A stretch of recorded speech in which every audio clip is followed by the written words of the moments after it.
Halo adik-adik semuanya, pada mata pelajaran IPA kelas 7 semester 1. Kali ini kita akan membahas tentang objek IPA dan pengamatannya.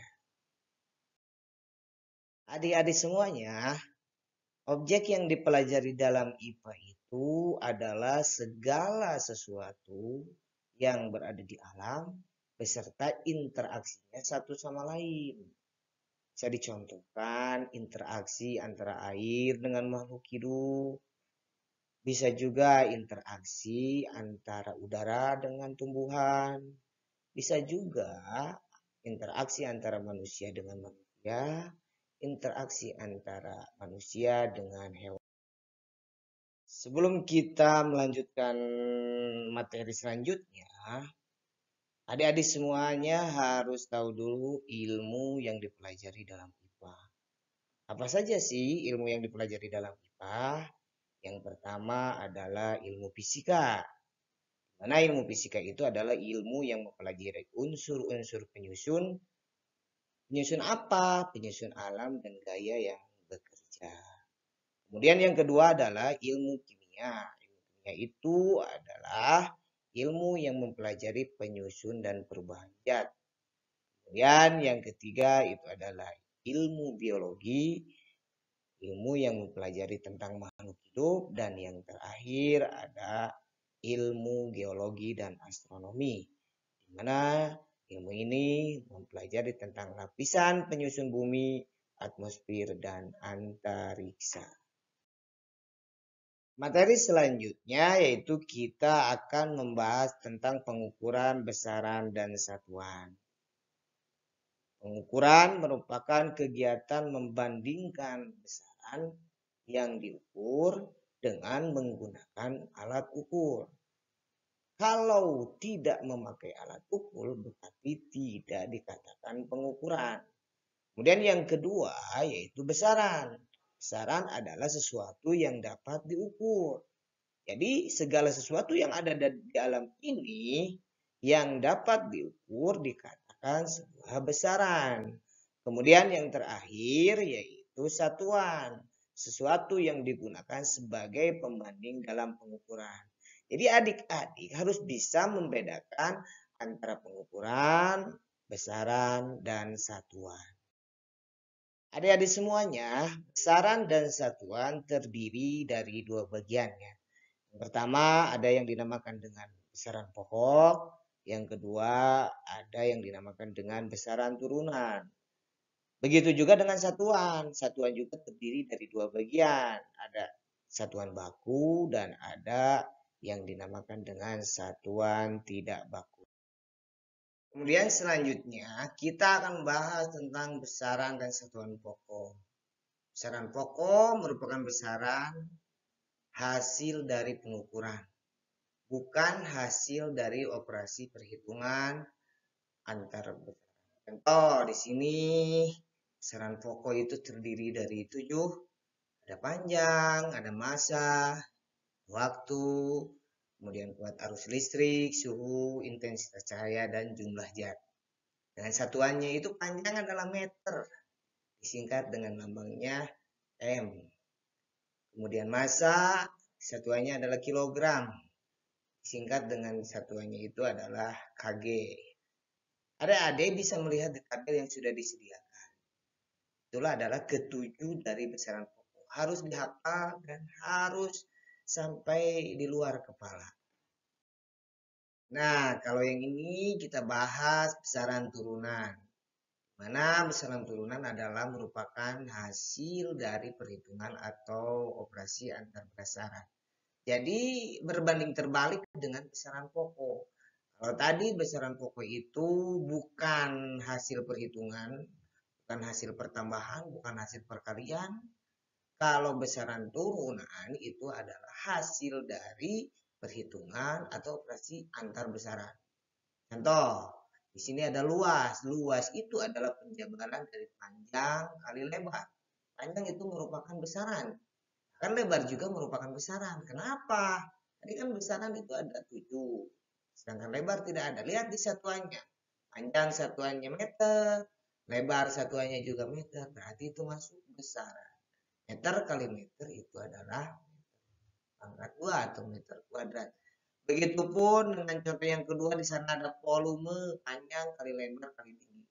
Yaitu besaran kali besaran kali besaran. Ya, seperti itu. Jadi saya contohkan di sini ada 10 dari besaran turunan dengan penjabarannya dari besaran pokoknya, kemudian singkatan dari satuan internasionalnya. Tadi di awal adik-adik sudah mengetahui bahwa terjadinya pengukuran syaratnya itu harus menggunakan alat ukur. Itu ya. Jadi posisinya kalau tidak menggunakan alat ukur itu tidak dikatakan pengukuran. Nah, di sini kita akan membahas alat ukur dari besaran. Tadi ada besaran panjang. Alat ukurnya ini seperti gambar di sini. Ada yang disebut dengan jangka sorong, ada juga mistar, ada juga yang dinamakan dengan meteran, kemudian ada meteran digital, kemudian ini yang terakhir adalah namanya micrometer screw. Jadi ini semua salah satu untuk mengukur besaran panjang. Terus kita lanjut untuk mengetahui alat ukur massa ya. Massa diukur dengan menggunakan alat. Alatnya itu salah satunya itu adalah timbangan, bisa juga timbangan biasa atau neraca yang lebih sensitif lagi ya. Neraca ada neraca digital. Kemudian ada juga neraca yang disebut dengan neraca pegang. Nah, ini alat ukur untuk mengukur massa. Nah, kalau yang ini adik-adik semuanya, besaran waktu itu sudah tidak asing lagi dalam kehidupan kita ya. Waktu bisa diukur dengan menggunakan ya jam. Jamnya juga ada jam digital, ada jam dinding.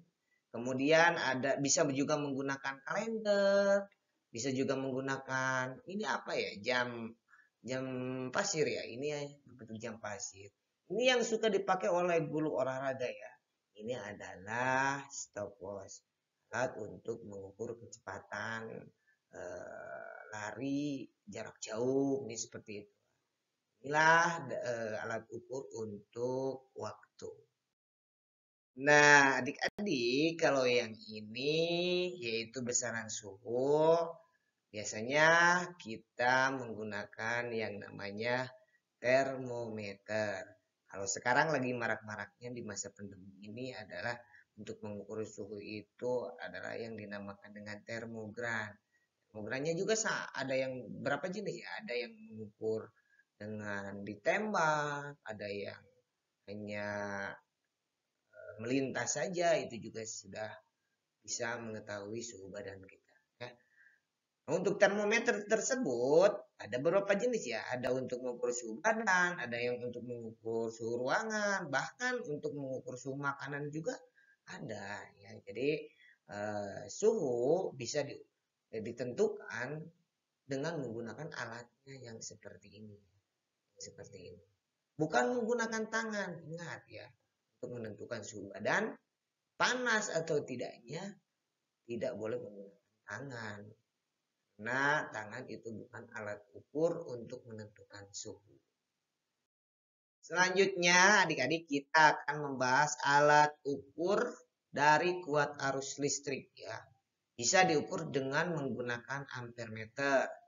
Kemudian ada voltmeter, kemudian galvanometer, ada multimeter. Nah, ini semua biasanya kalian dalam kehidupan sehari-hari ya paling yang suka dilihat oleh kalian semua adalah ampermeter ya. Biasanya ini terdapat pada motor, ada mobil.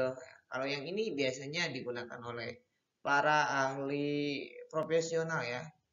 Biasanya petugas PLN, kemudian petugas yang ya suka memperbaiki elektronik. Baik, materi selanjutnya yaitu kita akan bahas tentang satuan. Tadi dikatakan bahwa satuan itu adalah sesuatu yang digunakan sebagai pembanding dalam pengukuran ya.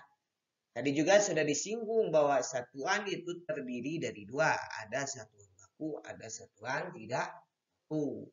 Apa perbedaannya? Satuan baku adalah satuan yang diakui secara internasional dan disebut dengan satuan internasional atau disingkat dengan SI. Contohnya, satuan dari panjang itu adalah meter. Satuan dari waktu itu adalah second. Satuan dari kuat arus itu adalah ampere. Satuan dari suhu itu adalah Kelvin. Nah, jadi mau dimanapun orang berada, ketika mengukur panjang pasti satuannya meter. Artinya ini sudah diakui secara internasional. Kemudian yang kedua yaitu satuan tidak baku. Satuan tidak baku, satuan yang bukan standar.